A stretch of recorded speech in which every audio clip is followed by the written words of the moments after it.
Kur bie borë, populli thot se kjo i vret viruset dhe ajri pastrohet, por çfarë thon ekspertët?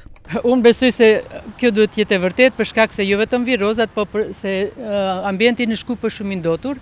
Kjo i zhduk edhe këto grimcat e imta, kështu që besoj se do qetësohet pak gjendja e gripit edhe njerëzit të rrinë të mbyllur, nuk kanë shumë kontakte me njerëz të tjerë, kështu që besoj se do qetësohet pak a shumë situata.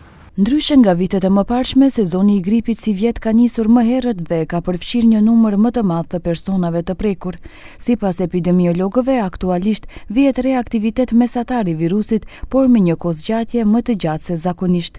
Sipas parashikimeve, kulmi i gripit pritet të arrihet në mesin e muajit shkurt, çka nënkupton se rastet do të vazhdojnë të rriten edhe në javët në vijim. Epidemiologja Lulzime Bajrami rekomandon për të gjithë qytetarët vaksinimin si një nga mënyrat më efektive për mbrojtje nga format më të rënda të gripit. Si zakonisht, vetëm që zgjat pak më tepër, ndoshta imuniteti tek njerëzit pak ka rënë ose nuk vaksinohen.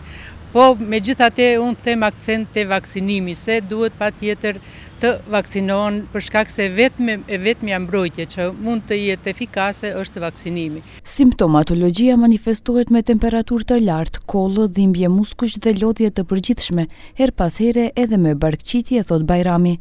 Epidemiologët theksojnë se edhe pse aktualisht nuk bëhet fjalë për nivel alarmues, situata kërkon vëmendje të shtuar, veçanërisht te grupet më të rrezikuara si fëmijët, të moshuarit dhe personat me sëmundje kronike.